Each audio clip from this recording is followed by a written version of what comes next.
Hey everyone, Cursed Deck Builder here, making our way to 10,000 decks assisted, and here we are with Athreos Shroud-Veiled.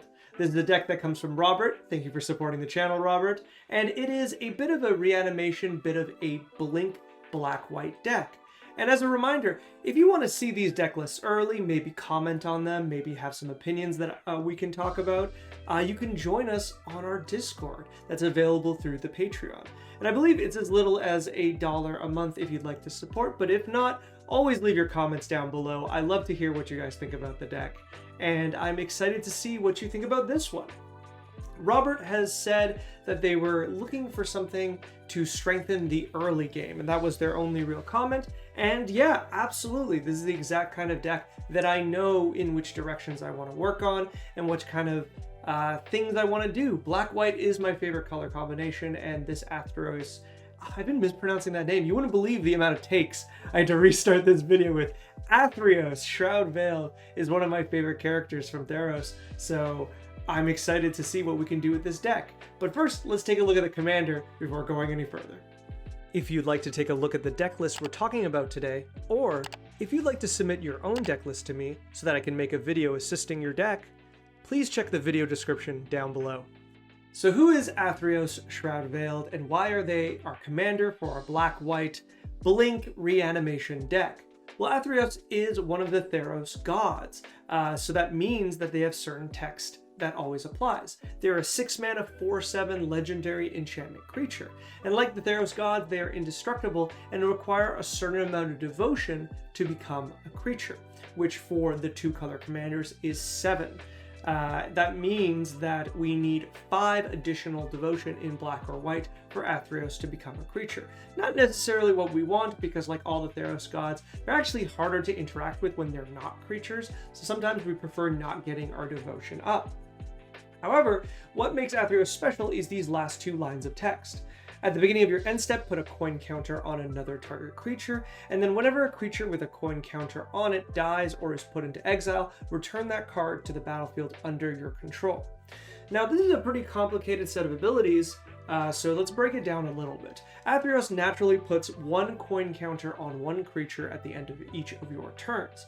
This is a bit slow, but at least it's not an upkeep trigger, so you get to get it the turn you cast your commander.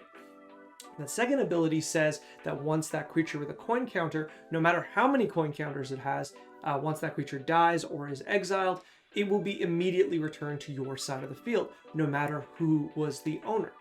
What's important to note is that when this triggers, or prior to this triggering I should say, Athreos has to be on the battlefield. If this triggers and Athreos leaves the battlefield, it's fine, you'll still get the creature. But if Athreos is removed prior to the creature being killed or like going into exile, you will not gain that creature. But since Athreos doesn't care where the coin counters come from, which is relevant to some of the cards in the deck already, as long as Athreos is out and a creature with a coin counter meets that condition, you will get that creature. So a little back and forth on how to use them, but overall very, very strong. The one thing I would really like to note is that this is dies or put into exile. This clause you don't see really often. I think Kaya's Ghost Form is the other card that notably has that ability, and it is also notably not in this deck. I should have probably put it in my additions, but I'll be mentioning it now. The ability to snag cards that are in exile, that have been exiled, is big, because this allows you to get cards by exiling your opponent's creatures, or keep cards that are being exiled by opponent's effects, which isn't always doable. Now, one might argue that those exile effects that your opponents might use on your creatures are better suited for your commander now, but depending on your pod, that's neither here nor there. Looking at the deck list, there's a lot I really do like about it. We see a lot of really strong cards. We've got some game changers with Necro and Smothering Tithe, a pair I really like together. Notably Grave Pact, which I believe is close to being a game changer, so it's important to note that. Dictate of Erebros. We've got a lot of power here in the theming of what we are doing. But let's do our regular checks. We're going to start by looking at our land count, which is 36 but 39 with MDFC, and that's a number I really do enjoy. I will note that here we see we've got 2 MDFCs, Boggart Trawler and Fel the Profane, that are both lands from Modern Horizons 3. Both lands to say that they can come in as a land untapped for 3 life. Whereas the third one is Hagra Mauling, that always comes in tapped, but is also a very, very strong card. I think that's a nice inclusion. If we were at 38 with 2 MDFCs and one of them was Hagra's Mauling, maybe I wouldn't like it as much. I'm not going to say I would have changed the land count, but it is important to note the difference between the MDFCs that are bolt lands and the ones that always come in tapped, because they're not the same power, and that's important. I think I would really like to see Witch Enchanter here instead of Hagra Mauling, but as it is, the land count is really, really nice. It's when we get to the curve that I start having a bit of a problem with the deck.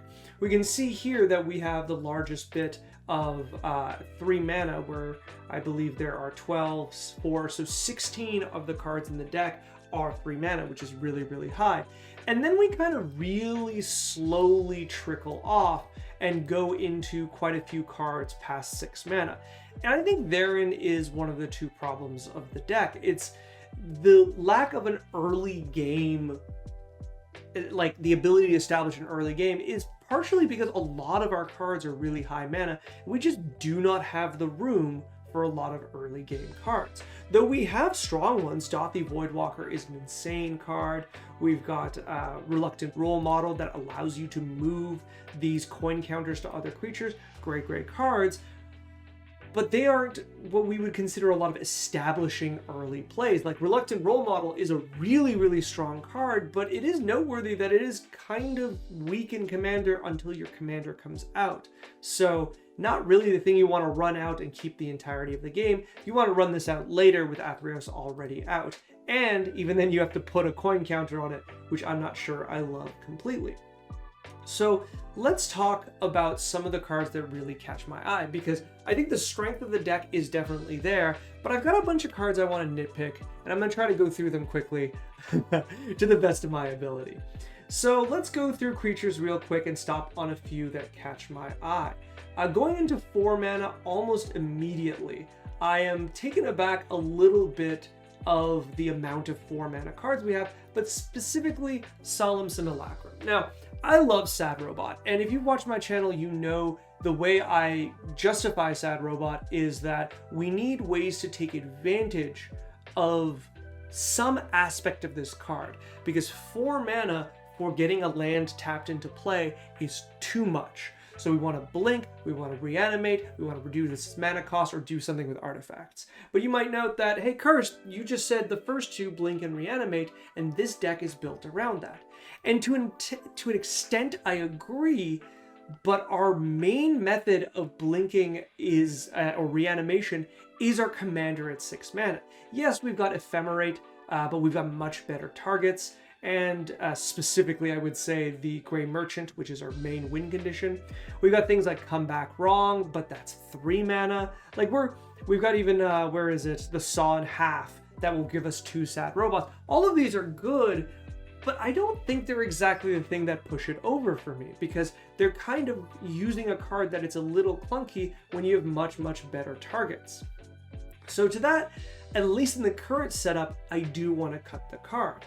Looking at Luminous Broodmoth, this is close. I think this is really neat. I do like this kind of effect, but I think we need a few more free sacrifice outlets.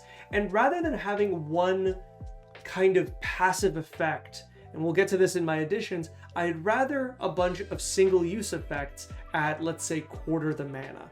4 mana is just a lot in this deck for something that requires the rest of your deck functioning to do anything. If you ever watch someone play Luminous Broodmoth with nothing else on the battlefield, you know that feeling where you're like, oh, okay, I'm not too worried about that card. Despite its high ceiling, the floor is pretty low.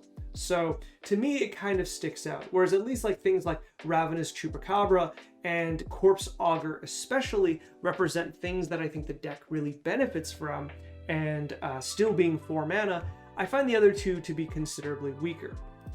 Especially when we have Elesh Norn in this deck. Elesh Norn is such a good doubler that we just need to be taking advantage of the best cards that we have. Gray Merchant is fantastic, as I said before, probably the best and strongest card in the deck. Shriek Maw is great. It's once we start getting past that, I start having a little bit of doubts. Wandering Archaic is a card that I've had a lot of mixed feelings on, and talking to a lot of players, I find that they feel the same. I've got a copy of this card, I have a bunch of friends who've had copies of this card, and I just don't like casting it. It never seems to do enough. It is a 5-mana 4/4 that demands your opponent's misplay, or just play in a manner that, I don't know, that like they can just play regularly and still you will get nothing too valuable out of it. Let's give a few examples. Wandering Archaic comes out.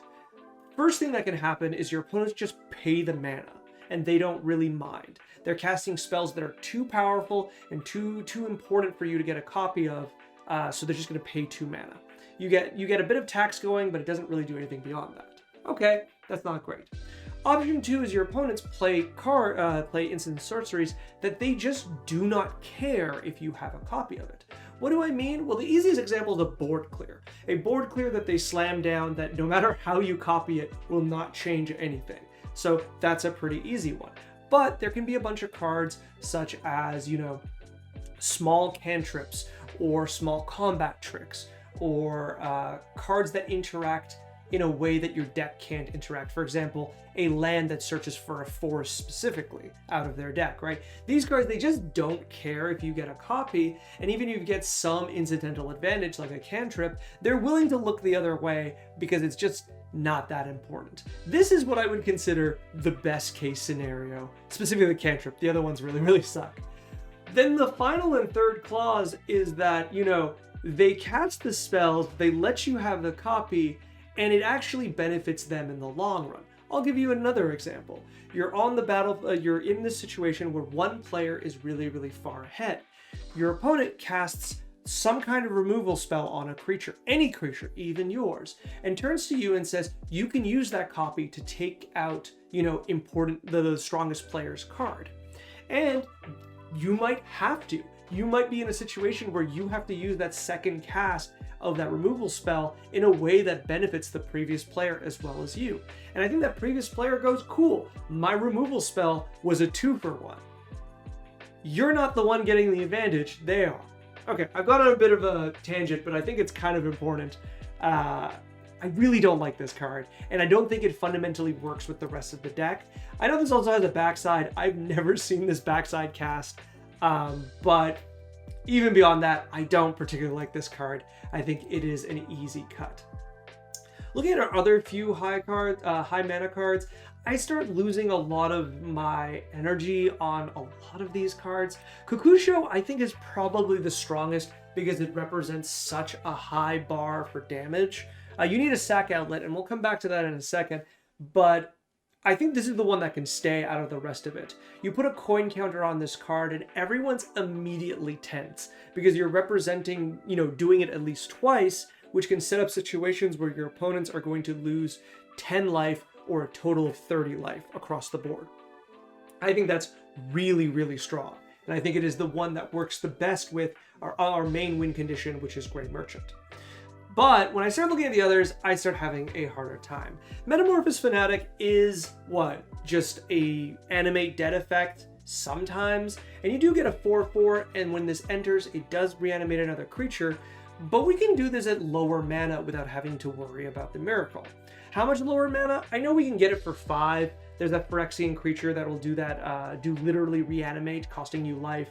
There's also, I believe it is Young Necromancer. Yeah, Young Necromancer that will exile 2 cards from your graveyard and then reanimate something, which once again, I just like more because 5 mana all of the time is better than 6 mana most of the time and 2 mana some of the time. I just like something that's a little more straightforward.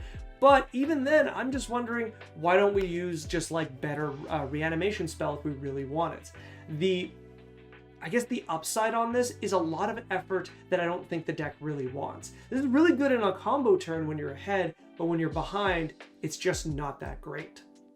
Coil Engine, on the other hand, I think is a card that's just way too fair. I can see the ceiling of this card, and even that ceiling isn't very, very high, where you're like, well, turn after turn, I'm making, you know, 2 3/3s, the 2 halves of Wormcoil Engine over and over again. And I go, okay, then what? Like, maybe I'm just kind of jaded from the power level I play at, but a slow but steady stream of 2 3/3s, one with Death Touch, one with Lifelink, isn't going to necessarily worry a lot of players. Only, I would say, about the time that you have, what, 6 tokens maybe, are they going to start worrying, and then it's super susceptible to a lot of board clears, Blasphemous Acts, things like that, and I don't think that's particularly great. I think Wormcoil Engine's abilities are really relevant if you can sacrifice and reanimate them over and over again in one turn, like 2 to 3 times, and this deck just doesn't have that capability. Blinking does nothing for this card, so I don't particularly like it. Highcliff Feladar, I guess this is just new, right? This is from the list. I feel like, oh, it's from Game Night. Okay, I was like, I have not seen this card. This is an interesting card. I'm not gonna lie, I do like it. I like how this is toned for Commander. I like that it hits their strongest creatures. I'm gonna say okay. I'm gonna say this is okay, but the problem is it's competing with the next few cards. It is 7 mana, which is quite a bit of mana, and so I wanted to do a lot. I think the one I usually bring up is like Dredge Mangler, which is each opponent sacrifices a card, sacrifice a creature, loses 4 life, and discards a card, and you have to either reanimate it or blink it because it has a casting cost of 7, and you have to do one of those modes yourself. And I think I like that more because it's almost a guaranteed 2-for-1 for each opponent, where this is not necessarily, this is a 3-for-1, it's a really strong one, but it is a bit clunky. I'm not going to say don't play this, I am really, really impressed by it, but I haven't seen it in action, and I think if it's this or Archon, we start getting into like difficult situations. And that difficult situation I can just handle from here. Let's start actually with the last one, Ashen Rider. I think we can just get rid of the Ashen Rider. I understand the ceiling of this card, once again, that's something I've been saying all video, is really, really high, but the floor of this being it's 8 mana, right? 8 mana to have this come in as a 5/5 flying, exile something, and then you have to get to your end step. I don't know. I feel like you have to really, it makes you the threat in a very direct way without letting you catch up really, really well. Like, honestly, I like the Highcliff Feladar way more than the Ashen Rider because, yeah, you play this and you're a bit of a threat, especially if you put a coin counter on it, but you have already 3-for-1 each of your opponent's strongest cards. I say 3-for-1. You've already 3-for-1 with this card by taking each of your opponent's strongest creatures. And I think that's just better because it just represents a lot of pressure and your opponents know how to play around it. This is a weird thing. Okay, I got another tangent. When you are becoming arch enemy, the predictability of how you're going to act can be in your favor and not just like, you know, a liability. What do I mean by that? Well, I mean when you have Highcliff Feladar out and you put a coin counter on it and you look at your opponents and you go, hey, I could probably just keep reanimating this slowly turn cycle after turn cycle. Your opponents know what's going to happen, right? They're going to lose their strongest power creature. And some players are going to be very, very worried about this. But some players are also not going to care because they might have a ton of tokens and that's their main threat. They may not have any creatures to begin with, or they just have this large like variety of creatures where they're like, okay, I'm gonna lose my 8/8, but I've got a 7/7, 2 5/5s, etc., etc. I'm going to be okay. To those players, the threat you are providing is very visible and they can plan around it, which makes you somehow less threatening. Let's go to the alternative. The alternative is Ashen Rider. Ashen Rider represents that per coin cycle, let's say, per coin trigger, is that 2 permanents are going to be exiled. It doesn't say non-land, it says 2 permanents. This causes something in every single player. It causes them to look down. This is never something you want when you're like ahead, is your opponents to look down and go, what could they take from me? that is going to cause some level of uncertainty and worry, which is why these cards tend to be political. You play the Ashen Rider, you put the coin counter, and you say, hey, if this dies, you know, I'll be taking out that Smothering Tide. I'll be taking out that Ashnod's Altar or something. Like, these are the key cards I want to go after, so let's work together to ensure that happens. But if you don't say that, every opponent assumes you're going to go after them, their creatures, their really powerful permanents, or worse, their lands. As every Commander player knows, Commander players hate when you go after their lands. So though this is potentially in some ways more powerful, it creates a system that I think you're going to be hated out of the game. Last thing I'll say, it's also noteworthy that this is 4 devotion to Athreos, so despite being a really good target for Athreos, this is single-handedly doing almost all of the work to make Athreos a creature, which makes it susceptible to like Swords of Plowshares, so worth noting. As for Runescarred Demon and Archon of Cruelty, I kind of skipped past them. I think it's just really worth thinking that these 2 cards are just really, really good. I think I would play one and not the other. I'd just be a little picky on our high end because our high end is a lot of cards. We're curving pretty deep. Okay, so I spent a lot of time on creatures. I want to zoom through the rest so we can go through additions. So sorceries, generally good. Cut of the Prophets and Damnable Pact both do the same thing, and I don't like either of them. I would rather just play Sign in Blood, Read the Bones, Night's Whisper, things like that, that will draw you a decent amount of cards for lower mana instead of having to sink so much mana into this to get like a few extra cards, but having to tap out. Don't like that. Get rid of that. Dregs of Sorrow is too much mana. It's really, really cool, but I think even with a situation like with Urborg and with Cabal Coffers out, maybe this is great and better than the other 2.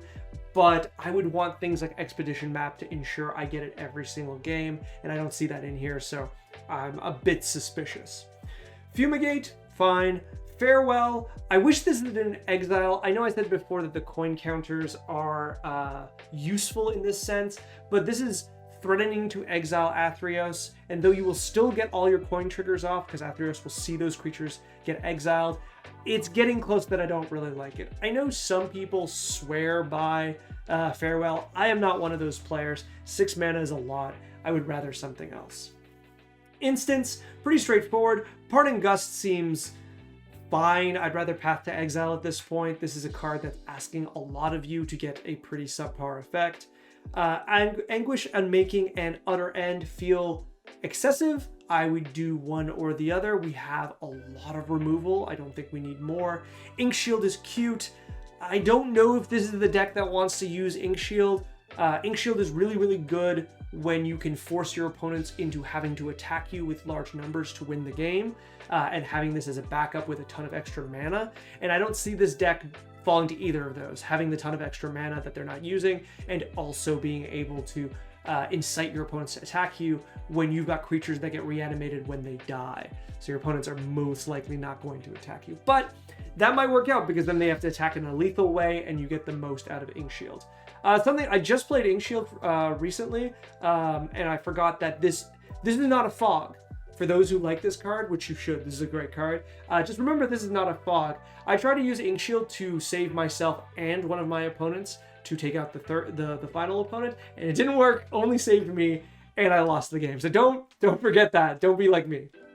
Okay, artifacts. So the Resonator is cute. I think you just kind of have to play this because it's the only way you get more coin counters. I'm sure there's a few other ways to do this. I don't know if Lithoform Engine is where I want to be in the few other ways, but it might just be a situation where there's just nothing else, and that's fine, and I'm not going to complain too much. However, I am going to complain about Chromatic Lantern. I don't think this is not the deck for this card. Please don't play this. Of all the mana rocks, and all the LGSs, this had to be in this one. Please don't play this. It's not going to work out. You don't need the mana fixing, and 3 mana is too much. Likewise, Sword of Hearth and Home just doesn't really belong here. It's not the kind of deck you want to be, and I don't want to... I think this is overcosted for what it's going to do. Likewise, Gilded Lotus, same thing. I don't think this is the kind of mana you need. I would add in just Arcane Signet and move on. I'll have some additions that are a little better. Talking about Ashnod's Altar, I think you could play Phyrexian Altar as well. And going back to what I had hinted before about sack outlets, I'd really also like to see the Carrion Feeder. We have the Viscera Seer, but Carrion Feeder is another 1 black mana sacrifice outlet that is very, very powerful. I think you should just play both for the effect and how good it is in your deck.